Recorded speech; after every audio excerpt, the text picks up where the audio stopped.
Subscribe करिए हमारे channel target UP TET CTET को और बेल आइकन को दबाइए। हेलो फ्रेंड्स, मैं रेनू स्वागत करती हूँ आप सभी भावी अध्यापक एवं अध्यापिकाओं का आपकी अपनी channel target UP TET CTET में। दोस्तों, आप लोग का जो फर्स्ट पेपर है वर्तमान भारतीय समाज एवं प्रारंभिक शिक्षा में, आज हम पढ़ने वाले हैं रूसो के जीवन परिचय के विषय में और रूसो ने शिक्षा में क्या योगदान दिया है ये भी हम देखेंगे, खासकर प्राथमिक शिक्षा में क्या योगदान दिया है।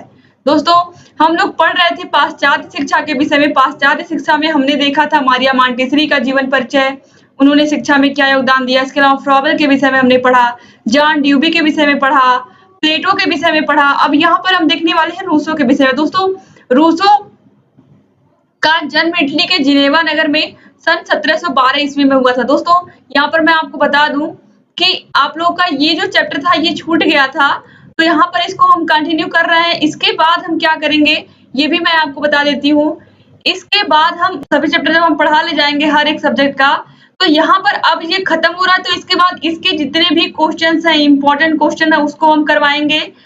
इसके अलावा आप लोगों का previous year question paper solve करवाएंगे और आप लोगों के राजन सीरीज और पवन सीरीज के सभी क्वेश्चंस को एनालाइज करके डिस्क्राइब करके पढ़ाएंगे, ताकि आपने जितना क्लासेस ले ली हैं उसके क्वेश्चंस भी आप लोग लगातार सॉल्व कर लें। तो इतना क्वेश्चन हम करवा देंगे कि आप लोग का पूरी बहुत ही अच्छी तरीके से ये पूरा आपका सभी चैप्टर तैयार हो जाएगा इस सब्जेक्ट का। तो इस तरीके से हमने टारगेट बनाया है, सभी सब्जेक्ट को ऐसे ही हम पढ़ाएंगे। पहले पूरी क्लासेस चलवाएंगे, उसके बाद जब क्लासेस कंप्लीट हो जाएंगी फिर आप लोगों का जितना इंपॉर्टेंट क्वेश्चन बनता है वो करवाएंगे, फिर राजन पवन सीरीज करवाएंगे, फिर प्रीवियस ईयर क्वेश्चन पेपर करवाएंगे। इस तरीके से हम पढ़ाएंगे कि आपका कोई भी चीज मिस ना हो और लगातार आप लोगों का जो भी सब्जेक्ट आप पढ़ रहे हो बहुत ही अच्छे से तैयार हो जाए।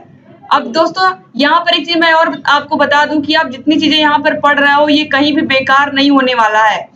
यही सब चीजें आपके यूपी टेट में पूछी जाएंगी, सुपर टेट में पूछी जाएंगी, तो जितना आप लोग इसको अच्छे से पढ़े रहेंगे उतना ही आपके लिए बेटर होगा। तो देखिए, रूसो का जीवन आपने देखा कि रूसो का जन्म इटली में हुआ था और इसके बाद इनकी जो प्रमुख पुस्तकें हैं, क्योंकि एग्जाम में पूछता है इनकी प्रमुख पुस्तकों में, तो उसको आपको इन जितनी भी पुस्तकें यहाँ पर लिखी हुई हैं इनको आपको ध्यान से देखना है। सबसे पहले सोशल कॉन्ट्रैक्ट, ये इंपॉर्टेंट पुस्तक है। फिर है द न्यू हेलोसी। इसके बाद एमिल बहुत बार एग्जाम में पूछा हुआ है। एमिल किसकी रचना है? तो एमिल रूसो की रचना है। इसको आप लोग बिल्कुल रट लीजिए दिमाग में, क्योंकि एमिल बहुत बार एग्जाम में पूछ चुका है और आपके एग्जाम में डीएलएड के एग्जाम में भी कई बार पूछा हुआ है। जब हम लोग आपको क्वेश्चन सॉल्व करवाएंगे तो उसमें हम लोग बताएंगे कि कितना क्वेश्चन कौन सा क्वेश्चन बार बार रिपीट हुआ है आपके एग्जाम में। इसके बाद the progress of arts and science, इसके विषय में भी इन्होंने बहुत ही अच्छे से लिखा और बहुत अच्छे से डिस्क्राइब किया है आर्ट्स के विषय में, साइंस के विषय में। और ये भी जो इनकी रचना है ये भी इंपॉर्टेंट है आपके एग्जाम के लिए। अब देखिए, इन्होंने शिक्षा के उद्देश्यों को क्या क्या बताया। शिक्षा के उद्देश्य में इन्होंने सबसे पहले रखा जीवन में पूर्णता, यानी कि जो जीवन है व्यक्ति का उसमें पूर्णता आनी चाहिए। पूर्णता आने का मतलब है ये नहीं कि आपकी आयु 60 वर्ष हो। अगर आपकी आयु 60 वर्ष नहीं, आप 40 वर्ष ही जिए, लेकिन 40 वर्ष में आपने क्या अपना योगदान दिया अपने समाज को, किस तरीके से आपने अपना नाम फेम सब कुछ बनाया, यानी कि आपने कितनी प्रसिद्धि हासिल की, कितने नेक काम आपने किए और कितनी अच्छी चीजें आप समाज को दे करके गए, ये बहुत जरूरी है। जीवन लंबा नहीं, छोटा ही हो, लेकिन वो प्रभावशाली हो, कहने का मतलब यही है यहाँ पर। इसके बाद मौलिक एवं स्वाभाविक शक्तियों का विकास। मौलिक एवं स्वाभाविक शक्तियों का विकास से तात्पर्य दोस्तों, जो रूसो थे वो प्राकृतिक शिक्षा को मानते थे, यानी कि वो कहते थे कि हमें प्रकृति ही सब कुछ सिखाएगी।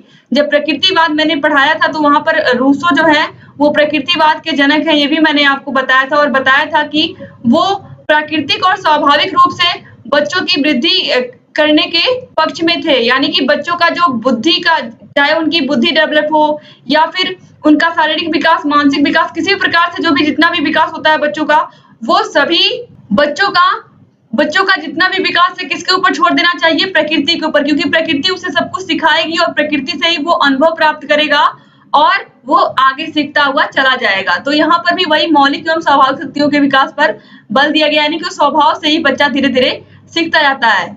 इसके अलावा भौतिक उद्देश्य में देखिए है व्यवहारिक ज्ञान की प्राप्ति। व्यवहारिक ज्ञान, जितना व्यक्ति व्यवहारिक होगा, जितना व्यक्ति व्यवहार यानी कि जितना अपने आसपास की चीजों से सीखेगा, उतना ही वो उसका माइंड डेवलप होगा।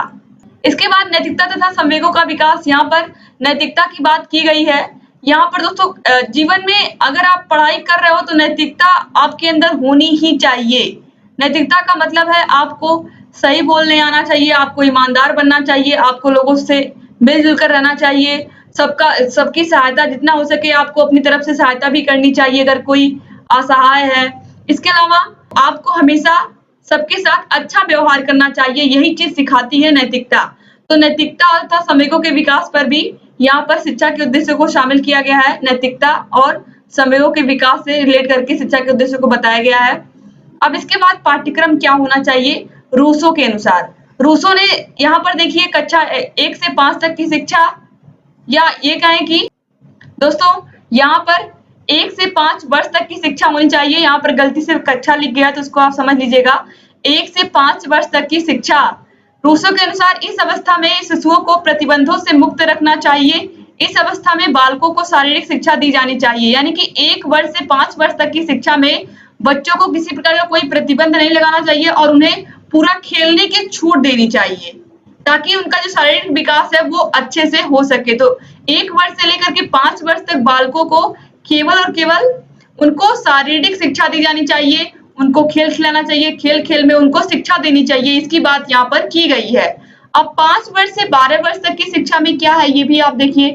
5 से 12 वर्ष की शिक्षा रूसो के अनुसार बच्चों के मस्तिष्क में कुछ भरने की बजाय उन्हें अनुभव द्वारा सीखने देना चाहिए। दोस्तों जैसा कि मैंने कहा कि रूसो जो थे वो बहुत ही बड़े प्रकृतिवादी थे और वो हमेशा कहते थे कि बच्चों को प्रकृति के द्वारा ही सीखने का मौका दिया जाए, यानी कि प्रकृति उन्हें खुद सिखाएगी।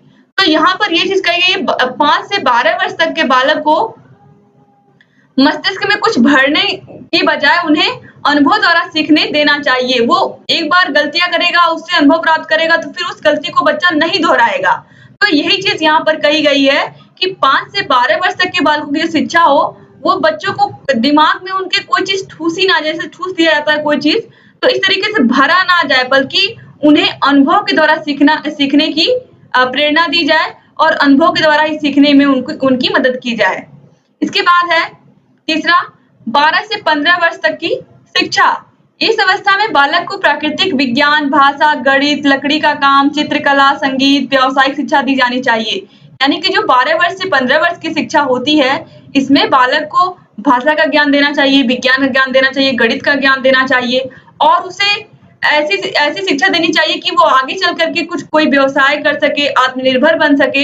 तो यहाँ पर देखिए लकड़ी का काम आना चाहिए, बच्चे को चित्रकला आना चाहिए, संगीत आना चाहिए, ताकि वो आगे चलकर अपना फ्यूचर कुछ बना सके इन सब चीज़ों से। तो इस तरीके की शिक्षा देनी चाहिए।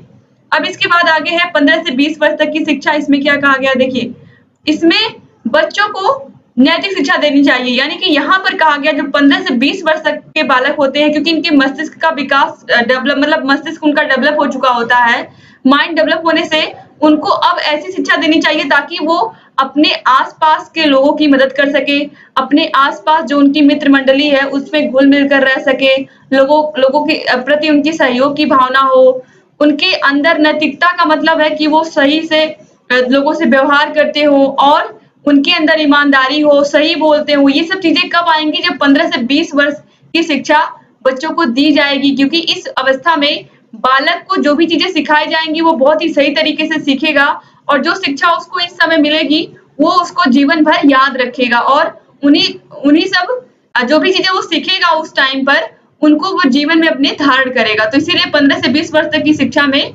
नैतिक मूल्यों को जगह देनी चाहिए। तो इस तरीके से रूसो ने शिक्षा को अलग-अलग वर्षों में डिवाइड किया था। अब हम शिक्षण की विधियाँ यहाँ पर देखते हैं। दोस्तों रूसो के द्वारा जो शिक्षण विधियाँ दी गई थी वो आज भी उतनी ही उपयोगी हैं जितना उस समय में उपयोगी थी। तो आज भी इनका उपयोग किया जाता है। करके सीखना, निरीक्षण द्वारा सीखना, स्व अनुभव द्वारा सीखना, प्रयोग द्वारा सीखना। तो आप सभी को पता है कि साइंस में हम प्रयोग करते हैं, प्रयोग के द्वारा ही सीखते हैं, करके हम कोई चीज़ सीखते हैं और आज की जो शिक्षा प्रणाली है उसमें करके सीखने पर सबसे अधिक जोर दिया जाता है। स्व अनुभव द्वारा सीखने पर जोर दिया जाता है। बच्चा जितना खुद के अनुभव से सीखेगा वो उतना ही गलतियाँ कम करेगा, क्योंकि अगर एक गलती करने से वो उससे कुछ सीखा है तो बच्चा फिर उस गलती को नहीं रिपीट करेगा। तो यहाँ पर दोस्तों यही चीज़ बताई गई है कि जो रूसो की शिक्षा थी वो इस तरीके से रूसो ने दी है कि बच्चा आगे चल करके वो एक अच्छा नागरिक बन सके, देश के काम आ सके और इस तरीके से वो अपने समाज में एक बड़ा योगदान दे सके। इस उद्देश्य से उन्होंने प्राकृतिक शिक्षा पर जोर दिया और प्रकृति ही हमें सिखाती है, इस पर उन्होंने शुरू से ये चीज़ बताई है। तो यहाँ पर दोस्तों देखिए, आधुनिक प्रजातंत्र के जनक रूसो की मृत्यु 1778 ईस्वी में हुई थी। तो दोस्तों इतना यहाँ पर मैंने आपको रूसो के बारे में बताया, रूसो की रचनाएँ बताया, रूसो की शिक्षा के उद्देश्य बताया। इसके अलावा रूसो ने किस किस वर्ष में कौन-कौन सी शिक्षा देनी चाहिए बच्चों को ये भी बताया, शिक्षण की विधियाँ मैंने आपको बताया। तो यहाँ पर जितनी चीज़ें मैंने बताई रूसो के विषय में ये सब बहुत ही महत्वपूर्ण है, इनको आप याद रखिएगा।